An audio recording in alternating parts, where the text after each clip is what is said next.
Stu here with Raid Shadow Legends to go over all the masteries in the game to help you out so you'll no longer have to ask anybody, hey, how do I mastery this champion? You should know what to do, whether it's going to be a debuffer, a buffer, a farmer, your arena, your clan boss, if you're going to use them in Ice Golem primarily, Fire Knight, Spiders, Dragon. It really doesn't matter. If you want to use it as an arena damage dealer or PvE damage dealer, or anything that buffs, debuffs, high accuracy, high resistance, we are going to cover it all. We're going to get into it right now. So the first thing is getting farmer, and really for your Nightmare campaign farmer, you're going to kind of want the same build. And we'll go over what those pieces are to that right when we find our shield guard. Here we are. Okay, so for our masteries for this, we want to make sure that we have consistent damage. So we want critical damage here. We want our crit rate. And then we want, again, critical damage of 10%, 20% down here. This is a fantastic one to have. Increase your speed by 6 for each enemy killed by this champion. He is the farmer. This champion is your farmer. This is the one that's going to be doing the killing, right? All the rest of them are going to be like level 1s or level 20s, whatever you get them up to. They're not going to be doing damage. They're more than likely not going to be geared. This will give that farmer more speed to make sure they keep trucking along, and this really helps out in Nightmare campaign. So go ahead and throw that on your farmer as well. If you want something to lower their cooldown because they're doing damage on those waves in Brutal or in Nightmare campaign, this will help out. And then you can give them some shields if they're getting hurt or not, whatever you want to do there, right? So we do this. Also, you increase your damage by 5% when attacking with full HP. Normally, you're going to down the waves. You're going to come in down the wave. You're going to have full HP, down the wave, full HP. So you should have this 5% additional damage. Plus, every time we kill an enemy, we get 3% increase in damage, right? All the way up to 12%, carrying over to all the waves. Onward and onward with the additional speed.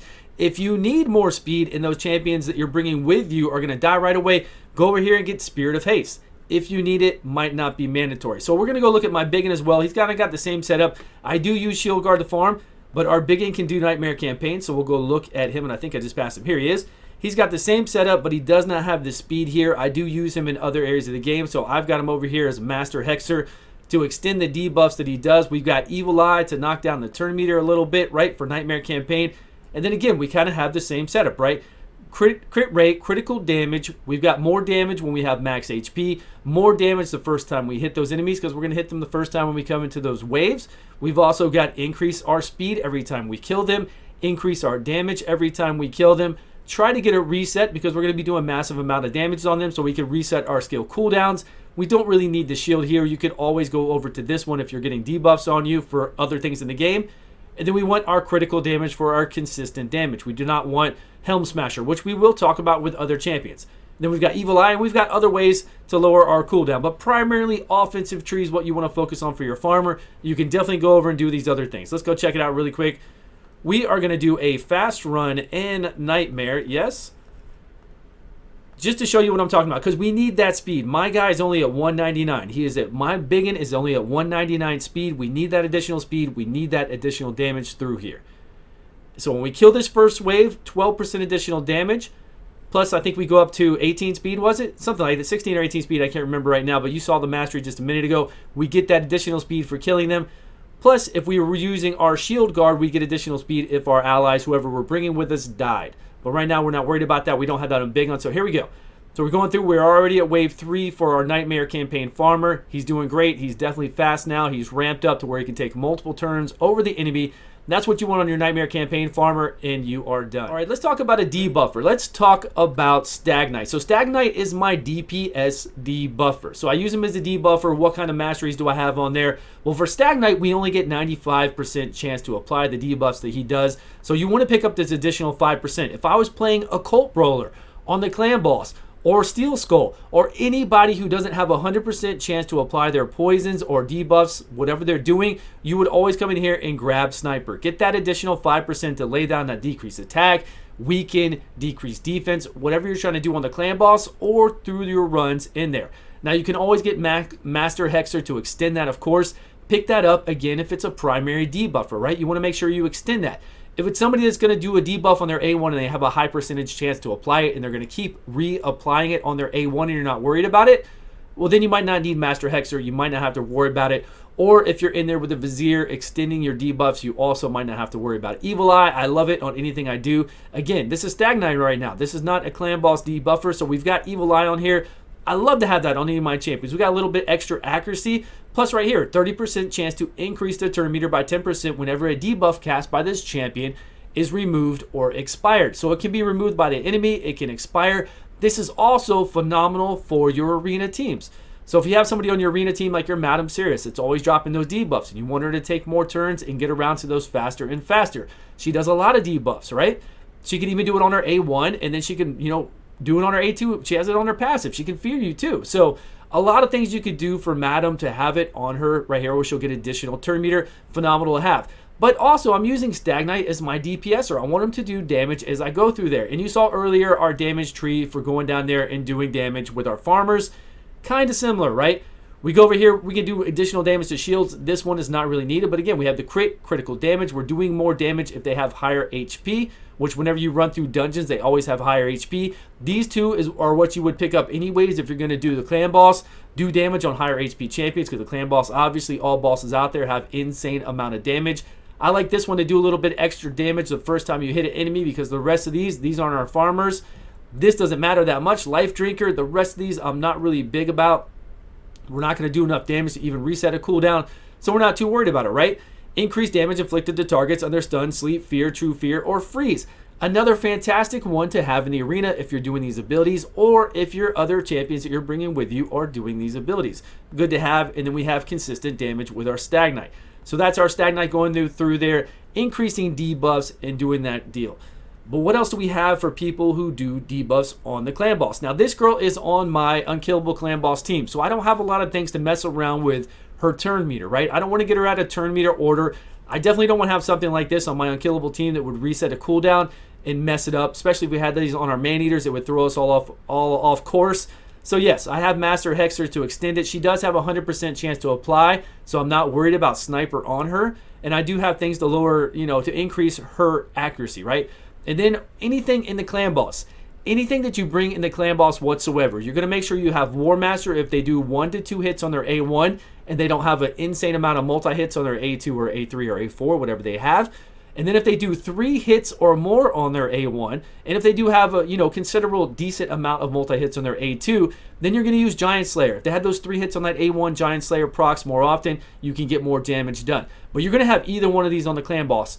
Always on the clan boss. So if you're going to do that, you're going to get critical damage. You're going to do more damage at clan boss. Then you can come right here, and you're at Giant Slayer. You're good to go. The rest of the stuff, you can pick whatever you want. You don't need to go ask anybody. Don't worry about it. All you need is your War Master and your Giant Slayer on the clan boss. That's it. If you want to do Master Hexer, you can.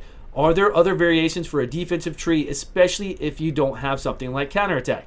Let me show you my Martyr. Even though Martyr does have counterattack, why would you need it on Martyr? Well, I kind of put it on here just in case it were to like drop off and we didn't have counterattack up at the time, or I was running something else. So I have it on here, right? I've got the same thing. We need this War Master for Martyr to do damage on the clan boss. Everybody has to have it on the clan boss to do damage to clan boss, either War Master or Giant Slayer. Martyr hits only 1 time on her move, so we're going with War Master. Then I came down here, and this move is great to have in anything you do. We're going to talk about this more in a minute when we talk about Fire Knight, we talk about Cold Hearts, and when we talk about arena builds. We'll talk about this right here. So you come down here, and I got the ability to counterattack. 50% chance to counterattack whenever I lose 25% HP or more. Now, this is also a lot of builds in arena. You're going to see that. Also, for Fire Knight, it's phenomenal when you come into the Fire Knight and don't drop the shield down right away, and I'm going to show you that on my Cold Hearts. This is really good to have. This is also excellent to have. We'll talk about that too. So you could have this. Like if your team doesn't have counter on your clan boss, you could definitely come down here to get this move and to get this move. And if you're not worried about your turn meter, which a lot of times you usually are, you try to do your team to a specific speed, right? But if you're not worried about that, you could always get additional turn meter whenever your allies get crit, right? But this is a clan boss build. So those are things you're going to have on your clan boss. War Master, Giant Slayer. Then you could even go like the support like we talked about. If they are a debuffer and you need it. And if they're not a debuffer, if they're nothing where you need to worry about this, you can come in here. You can come in here and get additional chance to do a counterattack. Additional chance to remove the stun if this is the person being stunned and you don't have coverage for that. You can do these options. Cold Hearts. So here we are on my 2 Cold Hearts for Fire Knight. Now I use these Cold Hearts for Fire Knight. I used to use them for Spider. Really doesn't matter. You can use them for whatever you want to use them for. So I've got critical damage. Do more damage when I'm attacking with full HP because I'm always attacking with full HP with them. Do more damage if they have higher HP than you. The Spider boss, everybody we fight in the Fire Knight, are all going to have higher HP. Dragons, it doesn't matter. Everything else. And just to get consistent damage with them, right? I went for flawless execution. We'll talk about Helm Smasher in a little while when we get to Septimus. Let's go over to Septimus in a minute. Also, I want to try to get a chance to do a lower cooldown if we can. And then here for Fire Knight, our Cold Hearts really don't need anything else. We don't need to worry about their A1 putting up that block, that heal block. They will put up the heal block. We don't need to worry about doing that. I don't need to worry about additional accuracy. I have banners and accuracies from the Great Hall that I don't have to worry about that. But here, when I bring, if you have a dedicated Fire Knight team, you really want to come in there with Cycle of Revenge so you have a chance to get an additional turn meter when this is on the boss fight, right? When you get to the Fire Knight, to drop the shield. And right here, I've gotten to the shield plenty of times. So the Fire Knight, you don't get a chance, or you get him just down to where he opens up his shield, but you can't keep it down. So then he hits your whole entire team, and my 2 Cold Hearts counterattack all the time from that. And they counterattack with their A1, so that's 8 hits. 4 hits from each Cold Heart, the boss is down to 2. Got 2 shields left for you to penetrate on your turn, and you're going right away. You're able to do what you came there to do. You get it down, and then you can keep it down if you have the right champions to do that. It's really, really good to have on Fire Knight. This is excellent to have. As far as going for your Spider team, if you want to go Helm Smasher, I would suggest doing that much later on. It's something that you want to do when you're doing tons of damage to the Spider already, and you want to go Helm Smasher because it's a 50% chance. 50% chance to ignore the defense. Do you ignore a lot of defense and do a tremendous amount of damage? Yes, you do a lot of damage, but it is not consistent and it's not worth it unless you are already doing a lot of damage, or you know you could beat the Spider from time to time if you put Helm Smasher on and you just want to get your Arbiter mission done or something like that. That is the only time I would recommend it, because I do have it here on my, Septimus here, right? And I have it on my Royal Guard. So my Septimus is going to come in, do max damage. He's going to do damage on max HP, do more damage the first time he hits somebody, which is the Spider, and then do more damage because they have higher max HP than him. And then I come down here just to grab a couple more that I have to get, and then Helm Smasher to do an insane amount of damage, but only when it procs. If I wanted consistency, I would come here.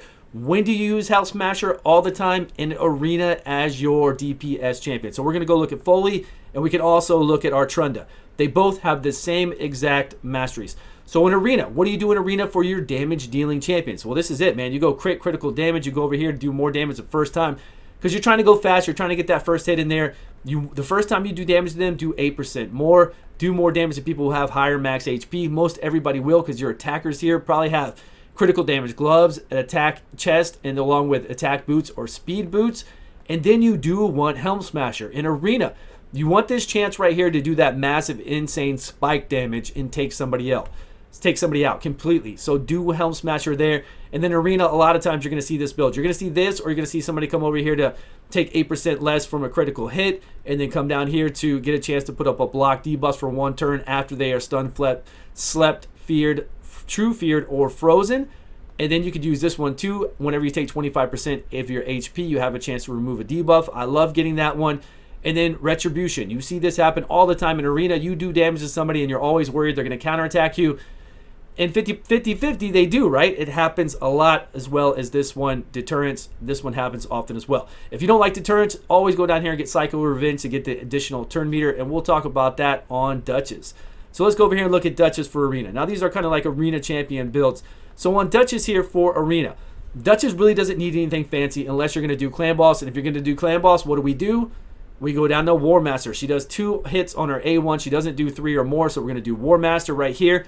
We're going to get her to do some damage because War Master is everything. And then we're going to go with a different build for her, right?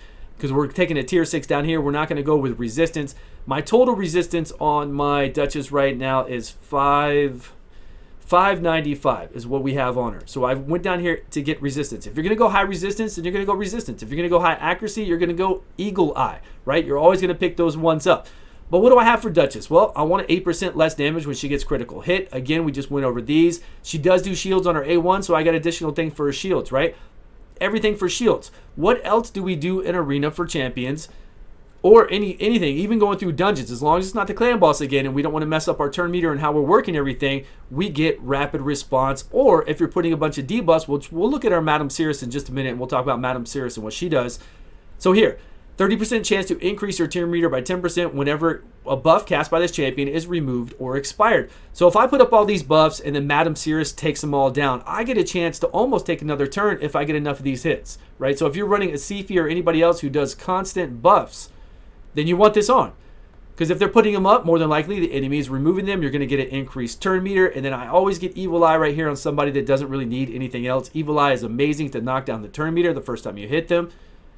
And then because it's Duchess, I don't need anything additional. I just went ahead and got speed for whenever somebody dies. I've seen people go into timely intervention with their Sifis or their other champions. You could do this as well. Get a turn meter increase whenever somebody drops low on their HP, right? That could be a savior. But I went high resistance, so I got the resistance here. And then, of course, I got Cycle of Revenge. So when anybody gets crit, we get a chance to get a turn meter increase there. And then we do get a chance to counterattack because the A1 does put up shields. So nothing wrong with that, right? So this is my Duchess. She does do a lot of shields, so we've got some additional things. But really, you want to keep an eye on rapid response. And then if you are a Madame Cirrus, right? If you're somebody who does a lot of debuffs in general, then you want to come down here in Arena for something like, where's my Madame that's, she's only level 50 actually. Here she is. So this is my Madam with immunity artifacts on. So my immunity artifact Madam has Eagle Eye, right? We want to get that increased accuracy. She does have Cycle of Revenge, so she can get her turns faster. She's got Retribution. She's got a chance to counterattack, right, when she takes damage. Less from critical damage, the rest of these. And then over here, we've got an additional chance to get accuracy.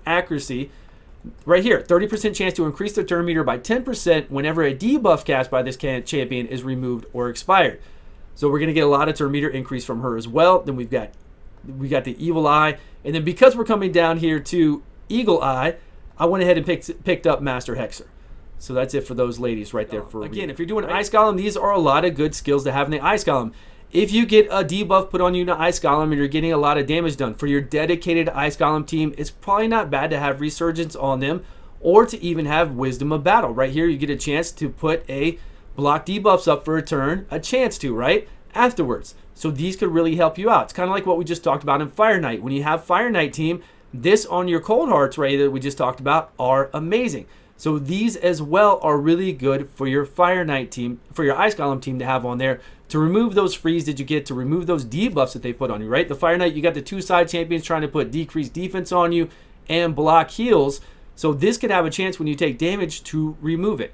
And there's nothing wrong with that at all. Get it removed. And this one could put up a block debuffs. You know, after you get frozen, you have a chance to put that up as well. Really handy to have. So we have dragons. Dragons, what do we use primarily in dragons? So with dragons, when you come through there, you have your poisoner that's really going to do the most of the damage in the beginning of dragons, unless you come in there later on with your royal guards and your cold hearts and whatever else. But usually to progress through dragon, you will have a poisoner. So your poisoner will be coming in here like this. And what do you do for that? You have lifesteal gear on, and you come down here to War Master. That way, I mean, that's the whole reason. That's one of the reasons why you have lifesteal gear on when you go to the clan boss, right? So you can heal from it with your War Master procs. Now, you could also have Leech. If you have Leech up, boom, you could go right here, and you could get your War Master procs and heal just the same from Leech or from lifesteal gear. It's really up to you. But when you get to the dragon, you want to make sure you have lifesteal gear or Leech on the dragon, and you have your War Master ready to go. So this champion will stay alive the whole entire time. Plus, they will double up and be ready to go for your clan boss. Let's talk about one other thing. What about stun champions in the game? So we have somebody like Miscreated Monster that can do an AoE stun and then also fears whenever he does an ally protect on your allies.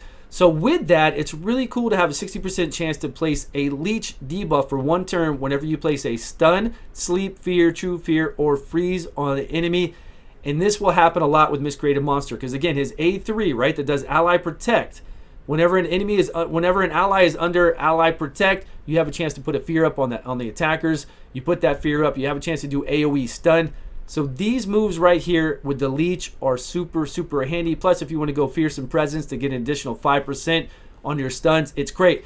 This works also for somebody like your stun tank Bellower. If you have your Bellower all in stun gear and you want to get these, this will proc off of the stuns for that. Plus, you'll get an additional 5% to place that stun. You get a chance to get that Leech up, which now you heal for a lot. 16%, I can't remember, 16, 18%, one or the other. I think it's 16. You heal off of there. And then you got your Cycle of Revenge to take additional turns. And then you have everything I just talked about a minute ago with taking less damage and removing debuffs from our Miscreated Monster. So that's really about it. I think we covered for the most part. I think we covered Ice Golem, Fire Knight, dragon with poisoners, spiders, and what you want to do in spiders with your people with enemy max HP. You want to just make sure you get critical damage, and we went over all those attacks. They're pretty much the same thing. Like all these champions that do damage based off of enemy max HP are all the same. You want that critical damage. You don't need to go down here and do Helm Smasher. You need to go the Flawless Execution unless you're ready for Helm Smasher, right? We talked about that. We talked about buffers and debuffers, farmers, arena champions, arena damage dealers, arena debuffers, resistance, accuracy, all the rest. So I'm pretty sure we covered most of the things out there along with the clan boss. If you have any questions, or if I failed to cover something that you think is very important for your masteries to use, please let me know in the comments below so we can all read it and all be aware of it. And I do appreciate everybody's time. Thank you for all the love and support, and I will see you guys all on a video soon.